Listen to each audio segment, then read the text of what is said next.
Сега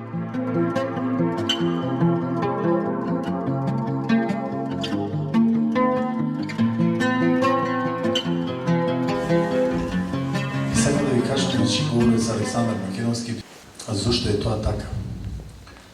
Бидејќи замислете, Олимпија била царица во тоа време, би дозволила ли една мајка да биде погребан нејзиниот син илјадници километри далеко?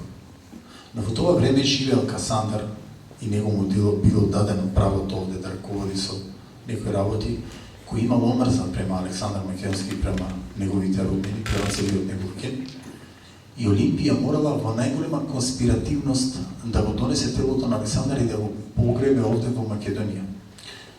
Во тоа време тргаат два исти саркофага. Едниот оди кон Сива, денешен Кајро, а другиот доаѓа кон Средоземното море, се качува на брод и се носи во Македонија. Во најголема конспирација, сандукот, саркофагот се носи во Горна Македонија, за да не дознае Касандар, и се прави гробницата и се става овде во Македонија, значи Горна Македонија и Република Македонија. 2300 години никој не ја пронашал гробницата на Александар Македонски. Замислете во каква конспирација е таа ставена. И некој, значи, испратил порака. Предците ни испраќаат пораки кои сега ние ги откриваме преку оние докази кои ги наоѓаме. Значи, торзото на Адем пред 8000 години од Говрлево, големата мајка од Тумба Мачари, големата мајка од Говрлево исто, печатот од Говрлево на кој пишува с Бога сум, значи само со Бог сум, и многу други артефакти во Македонија. Значи, некој не испратил порака пред 2300 години кои ние сме на право да откриеме. И тоа ќе се случат чуда во Македонија. Од секогаш храбро чекорев по мојата татковина, ја сакав. Неколку пати се враќав со мисла дека ќе дојдам во Македонија и тука ќе умрам. Кога од Германија се вратив, значи ми потече солза на аеродромот во Скопје, реков, ако треба да умрам, ќе умрам во Македонија. Затоа што храбро чекорев по мојата татковина и секогаш го кажувам искрено она што го мислам. За прв пат ќе ви кажам дека гробницата на Александар III Македонски оде во Македонија. Таа ќе биде отворена кога ние ќе имаме една национална влада од мнозинство. Тоа ќе се случи наскоро. Зошто го велам ова?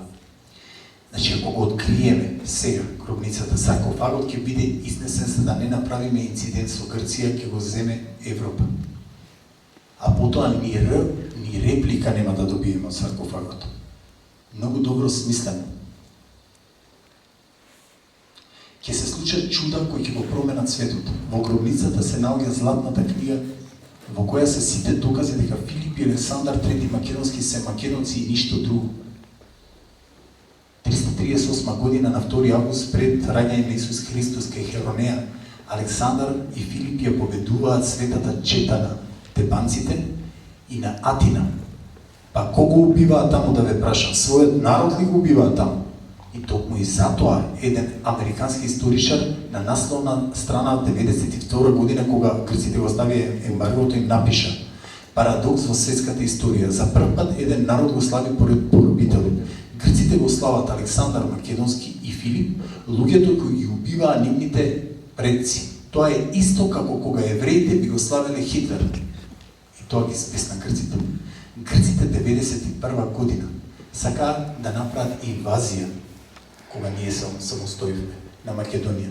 За среќа, турските генерали им кажа: ако вие влезете во Македонија, тие викаат Ромелија, ако вие влезете во Ромелија, ние ќе ви земеме Кипар и ќе ве нападнеме, независно што сме во НАТО.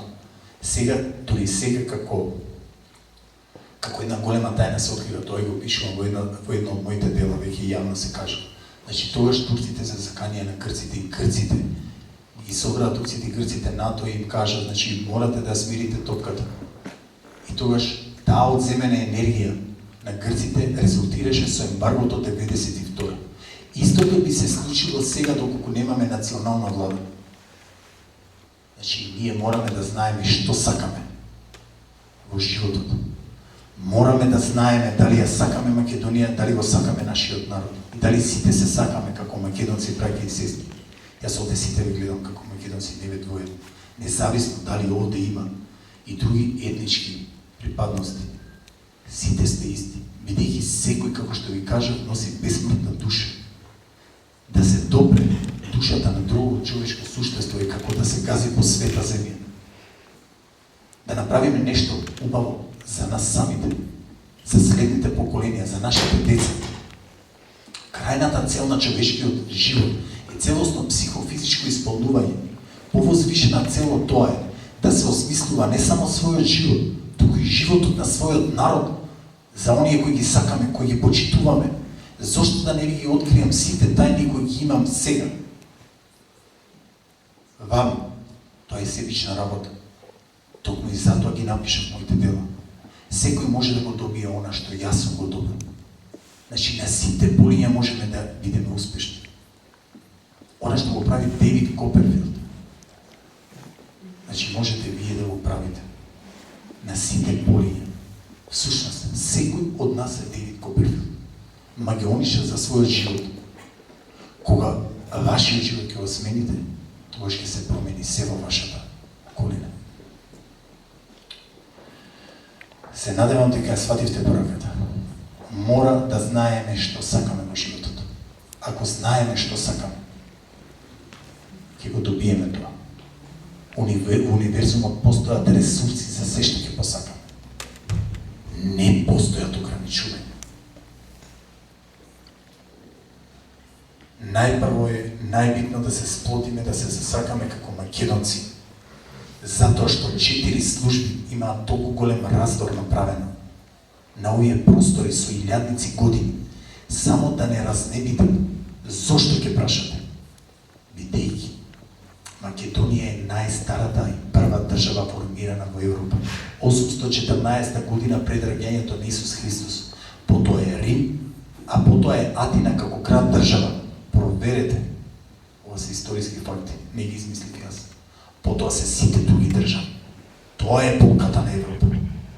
Зошто само Македонија е спомната во Светото писмо? И не случајно Македонија е 40 пати спомната во Светото писмо. Зошто? Полуѓе немаше претходно некоја држава посебна. Кај се другите држави? Значи во 16:9 според Лука стои: и насам му се јави македонец на свети апостол Павле и му рече: дојди во Македонија и помогни ни. И тогаш разбравме дека, значи, а во 16:10 стои, значи во следниот пасос, и тогаш разбравме дека самиот Господ не повикал во Македонија да го проповедаме евангелието. Замислете за една држава да се напише дека Господ ги повикува во таа земја. За која друга земја тоа напишано? За една и единствена, само за Македонија. Во тоа е стравот. А што се предпоставува според писанијата во некој дела?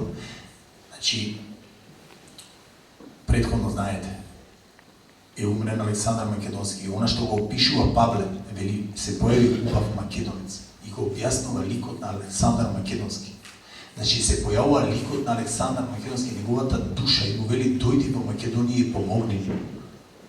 И вели: тогаш одлучивме да појдеме во Македонија да го проповедаме таму евангелието. Какви убави работи има за нашата држава, а најбитен е фактот дека ние сме прва и најстара држава во Европа. Тоа треба да го кажеме на светот. Поточно светот го знае и затоа се плаши. Но ние не го знаеме. Многумина ми се подсмева кога пред 20 години го говорев ова. И ми реков: луѓе, па вие не сте го прочитале Светото писмо, или каде пишува тоа? Па прочите од Лука во 16:9 и во 16:10, прочите на 40 места е спомната Македонија, дури Александар Македонски. Че ние не си ја знаеме историјата. Ние не знаеме од каде доаѓаме, зошто сме тука и каде одиме. Тоа е будење во колективната свест.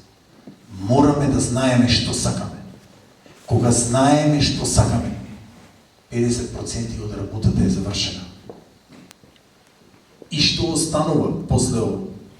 Останува само да ви кажам: до вечерва ве мислев јас да дојдам, да ви кажам нешто многу убаво. Од вечерва мислите ми ја вие. Јас ви кажам,